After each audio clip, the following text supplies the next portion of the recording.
ಲೇ ನನ್ ಲೈಫ್ ನನ್ನ ಇಷ್ಟ, ನಾನ್ ಯಾಕೆ ನೀನ್ ಹೇಳಿದ್ ಕೇಳ್ಬೇಕು? ಈ ಲೆವೆಲ್ ನಾವು ಕಲ್ಲೊಡಿಯಕ್ಕೂ ರೆಡಿ, ಅಂಬಾನಿ ತರ ಬಿಲ್ಡಿಂಗ್ ಕಟ್ಟಕ್ಕೂ ರೆಡಿ. ನಿಮ್ ಫ್ರೆಂಡ್ಸ್ ಯಾರಾದ್ರೂ ಬಂದ್ಬಿಟ್ಟು ನಿಮ್ಗೆ ಬುದ್ಧಿವಾದ ಏನಾದ್ರು ಹೇಳಿದಾರಾ? ಅದೇನಾದ್ರು ಕೇಳಿದಿರಾ ನೀವು? ಆತರ ಹುಡುಗರುಗಳು ತುಂಬಾ ಅವ್ರೆ ಅಂತ ಮೋಟಿವೇಶನ್ ಮುಕ್ಳಿಯಪ್ಪದಿರು ಬಂದ್ ಹೇಳ್ತಾ ಇರ್ತಾರೆ. ಮೋಟಿವೇಶನ್ ಮಗ ಏನ್ ಕೆಲ್ಸ ಮಾಡ್ತಾ ಇದ್ಯಾ, ಕೆಲ್ಸದಲ್ಲಿ ಇಷ್ಟ ಸಂಬಳನಾ, ಇದಕ್ಕಿನ್ನ ಬೇರೆ ಕೆಲ್ಸ ಮಾಡಿದ್ರೆ ಇನ್ನೂ ಜಾಸ್ತಿ ಸಂಬಳ ಬಂದಿರೋದಲ್ವಾ?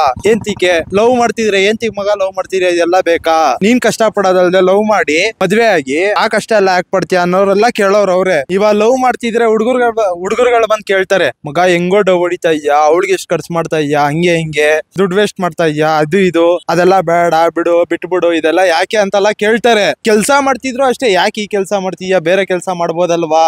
ಇವಾಗ ಈ ಕೆಲ್ಸ ಮಾಡ್ತಾ ಇದ್ಯಾ, ಮುಂದಕ್ಕೆ ಏನ್ ಕೆಲ್ಸ ಅಂತ.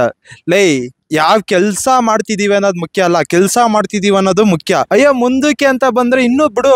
ಈ ಲೆವೆಲ್ ನಾವು ಕಲ್ಲೊಡಿಯಕ್ಕೂ ರೆಡಿ, ಅಂಬಾನಿ ತರ ಬಿಲ್ಡಿಂಗ್ ಕಟ್ಟಕ್ಕೂ ರೆಡಿ ಅಲ್ವಾ?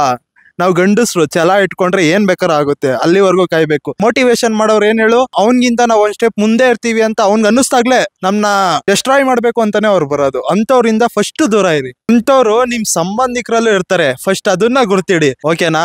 ಬಂದ್ಬಿಟ್ಟು ಇವಾಗ ಹೆಂಗಾಗೈತೆ ಅಂದ್ರೆ ರಿಲೇಶನ್ ಮನೇಲೆ ಅವ್ರ ಮಗ ಚಪ್ಪರ್ ಹೊಡಿತಿರ್ತಾನೆ, ಬಂದ್ಬಿಟ್ಟು ಕೇಳೋದು ನಿಮ್ ಮಗ ಏನ್ ಮಾಡ್ತಾವನೆ ಅಂತ. ಫಸ್ಟ್ ಅದನ್ನ ಕೇಳೋದ್ ಬಿಡ್ಬೇಕು, ಓಕೆನಾ? ಮನೆಗ್ ಬಂದ್ವಾ, ಕಾಫಿ ಟೀ ಕುಡಿದ್ವಾ, ಯಾವ್ದೋ ಕಿತ್ತೋಗಿರೋ ಸೀರಿಯಲ್ ಬರ್ತೈತಾ ಅದನ್ನ ನೋಡ್ಕೊಂಡು ಅರ್ಶನ ಕುಂಕುಮ ಏನೋ ಕೊಡ್ತಾರಲ್ಲ ಅದನ್ನ ಇಟ್ಕೊಂಡು ಮುಚ್ಕೊಂಡು ಹೋಯ್ತಾ ಇರ್ಬೇಕು. ನಿಮ್ ಮಗ ಏನ್ ಮಾಡ್ತವನೆ, ಎಷ್ಟ್ ದುಡಿತವನೆ ಅದೆಲ್ಲ ಕೇಳ್ಬಾರ್ದು. ಅವ್ರ ತೂತೈತೆ ಗೊತ್ತಾ, ಅದನ್ನ ಮುಚ್ಕೋಬೇಕು. ಬೇರೆಯವ್ರ ಮನೆಗ್ ಬಂದ್ಬಿಟ್ಟು ಒಲೆ ಹತ್ತಿಸ್ಬಿಟ್ಟು ಆಮೇಲೆ ಅವ್ರು ಹಿಂಗಂದ್ರಂತೆ ಅನ್ಬಿಟ್ಟು ನಮ್ಮನೆ ಹತ್ರನೇ ಜಗಳ ಆಡೋತರ ಮಾಡ್ಬಿಡ್ತಾರೆ. ಈ ತಂದಿಡೋದು, ಈ ಜಲಸಿ ಫೀಲು ಮೊದ್ಲೆಲ್ಲ ಬಿಡಬೇಕು.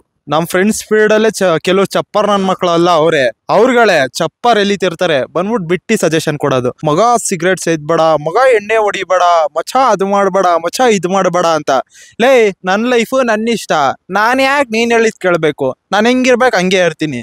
ನಾಕನ್ ಅವನ್ ಜೊತೆ ಯಾರು ಒಬ್ಬ ಸಿಕ್ಕುರೆ ಸಾಕು, ಈ ತರ ಮೊಳೆ ಹಾಕಿ ಹೊಡಿತಾರೆ ಹೇಳಿ, ಅವನ್ ಜೊತೆ ಯಾರು ಇರಲ್ಲ. ಈ ತರ ಟಾರ್ಚರ್ ಕೊಟ್ರೆ, ಅದೇ ಹೇಳ್ತಾರಲ್ಲ, ಈ ತರ ಹಿಂಸೆ ಕೊಟ್ರೆ ಜನಗಳು ಯಾರು ಬದುಕ್ತಾರೆ ಅಂತ, ಹಂಗೆ ಆ ತರ ಬಿಟ್ಟೋಗಿರ್ತಾರೆ, ಅದಕ್ ಬಂದ್ ನಮಗ್ ತಿಂತಾರೆ. ಅಂತವ್ರನ್ನ ದೂರ ಇಡೋದೇ ಒಳ್ಳೇದು. ಇವಾಗ ವಯಸ್ಸು ಹುಡುಗರು ಅಂದ್ರೆ ಓದಿರೋನ್ ಮಾತ್ರ ಗ್ರೇಟು, ಓದ್ದಿರೋ ಮಗ ಅಂದ್ರೆ ಬಂದ್ಬಿಟ್ಟು ಅವನೇನ್ ಮಾಡ್ತಾವನೆ ಅಂತ ಅವ್ರು ಕೇಳ್ತಾ ಇರ್ತಾರೆ. ಏನಕ್ಕೆ ಅಂತ ಕೇಳಿ ಕೆಲವೊಂದ್ ನೀವು ನೋಡಿರ್ತೀರ, ಅವ್ರ ಮನೆಗ್ ಬಂದ್ಬಿಟ್ಟು ಕಾಫಿ ಕುಡ್ಕೊಂಡು ಹೋಗಲ್ಲ, ಇಲ್ದಿರೋ ಸ್ಪ್ರಿಂಗ್ ಗಳೆಲ್ಲ ಬಿಡ್ತಾರೆ. ಫಸ್ಟ್ ಅದನ್ನ ಬಿಡ್ಬೇಕು. ಏನಕ್ಕಂದ್ರೆ ಅವ್ರ ಮಗ ಚೆನ್ನಾಗ್ ಓದಿರ್ತಾನೆ, ಇವ್ರ ಮಗ ಏನೋ ಸ್ವಲ್ಪ ಓದಿರಲ್ಲ. ಅಂತವ್ರ ಹತ್ರ ಬಂದ್ಬಿಟ್ಟು ನಿನ್ ಮಗ ಏನ್ ಮಾಡ್ತಾವನೆ ಅಂತಾನೆ ಕೇಳ್ತಿರ್ತಾರೆ. ಯಾಕೆ ಅಂತ ಕೇಳಿ, ಇವತ್ತಿನ ಕಾಲದಲ್ಲಿ ಓದ್ದೇ ಇರೋರೇ ಬೆಳಿತಿರೋದ್ ಜಾಸ್ತಿ. ಅದನ್ನ ಡ್ಯಾಮೇಜ್ ಮಾಡೋಣ, ಅವನ್ನ ಕುಗ್ಗಿಸೋಣ ಅಂತಾನೆ ಕೆಲವ್ರು ಕೇಳೋರು ಇರ್ತಾರೆ. ಅದಕ್ಕೋಸ್ಕರನೇ ಹಿಂಗ್ ಮಾಡ್ತಾರೆ. ಫ್ರೀ ಸಜೆಷನ್ ಕೊಡೋರ್ಗೆ ಏನ್ ಹೇಳ್ತೀನಿ ಅಂದ್ರೆ, ಫಸ್ಟ್ ನಿಮ್ ತಟ್ಟೆಲಿ ಎಗಣ ಬಿದ್ದಿರುತ್ತೆ, ಅದನ್ನ ಎತ್ತಾಕ್ರಪ್ಪ. ನಮ್ ತಟ್ಟೆಲಿರೋ ನೊಣ ಯಾಕೆ ನೋಡಕ್ ಬರ್ತೀರಾ, ಅದನ್ನ ಬಿಟ್ಬಿಡಿ. ಫಸ್ಟ್ ನೀವುಗಳು ಉದ್ಧಾರ ಆಗಿ ನೋಡಿ. ಸಜೆಷನ್ ಇಟ್ಕೋಬೇಕಂದ್ರೆ ಅದು ನಿಮ್ ತಿಕ್ಕಿಟ್ಕೊಳ್ಳಿ, ನಮ್ಗೆಲ್ಲ ಬೇಡ.